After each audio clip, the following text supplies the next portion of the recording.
Hello, I'm Spooty Biscuit, and this is my submission video for Coda Any% for AGDQ 2018.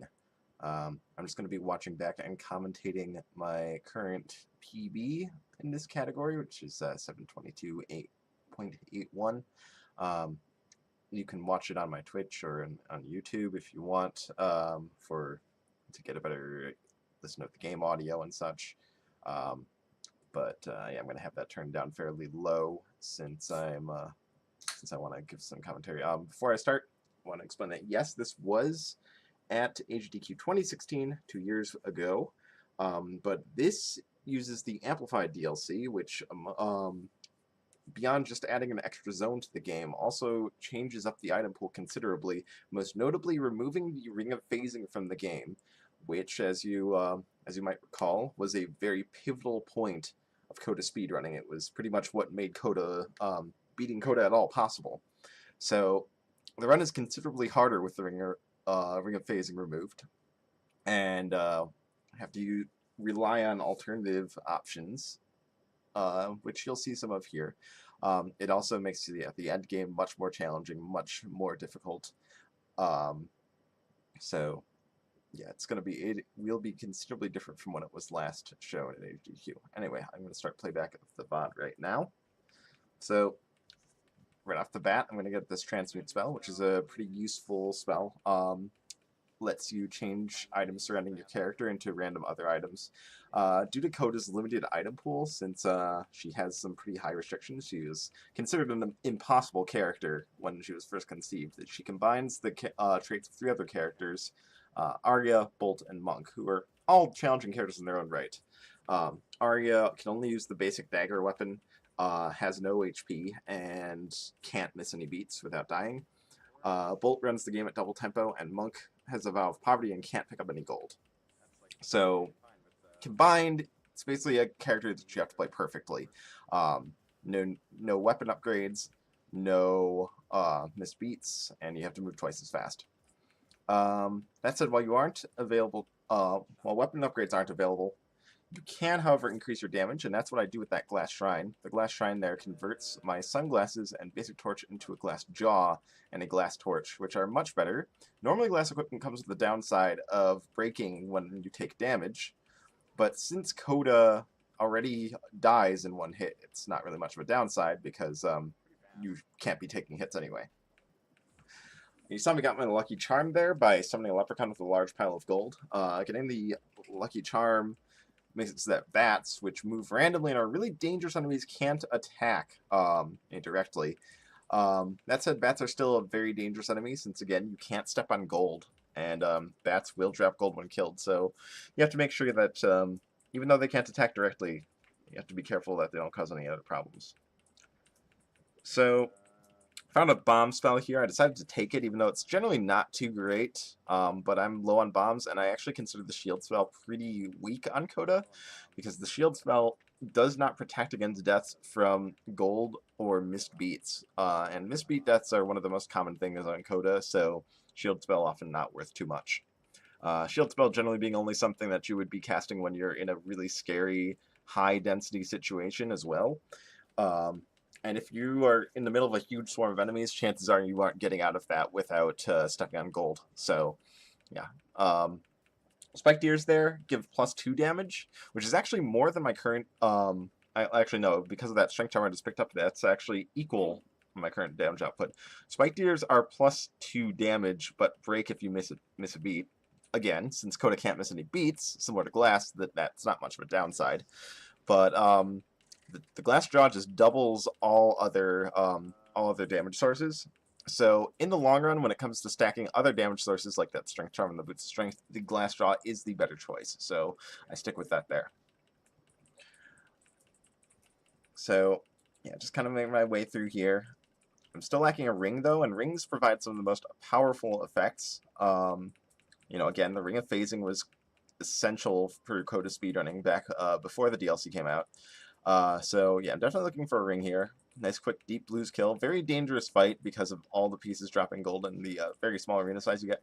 And right there out of that purple chest is the Ring of Piercing, which is one of the viable endgame rings.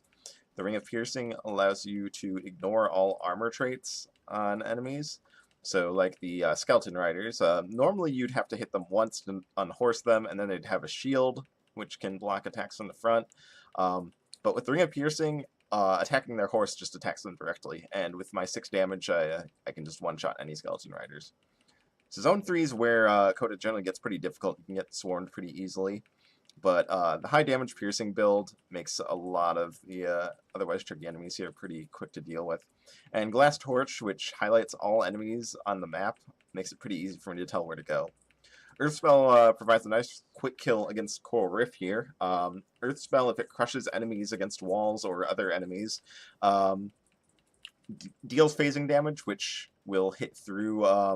it's a class of damage that will hit through Coral Rift's normal invincibility that he typically has in the first phase. Earn there, which is a very rare find. They don't spawn every seed, and if you have 5 or more damage, you can break them by attacking them directly. Otherwise, they're forced to use alternative damage sources like bombs to break them open. Get a Crystal Shovel and a Fireball spell. Crystal Shovel is just kind of okay. It's essentially an unbreakable glass shovel. Fireball spell is more important, and I put it good use here. Did tank a hit intentionally with the heavy glass armor there. Should append that while I did mention that you can't take damage as Coda, there are items that will completely prevent incoming damage for a hit or two. So that heavy glass armor I picked up at the end of Zone 3 will block 3 hits of damage. Also makes you heavy, which makes you immune to like wind spell effects and bounce traps, but that's a much more marginal effect. Find a potion here, which is essentially an extra life. Generally not worth too much on Coda, but it could come in handy. So this is 4-3. This is the hardest floor in the game. Highest tempo in the game other than the death metal boss fight at 160 BPM. Since it's double tempo, that's 320 taps per minute, which amounts to a little over 5 per second. So, and if I ever miss any input, in this case I'd be losing my potion. But normally I would just instantly die. The items that protect against damage do not protect against missed beat deaths.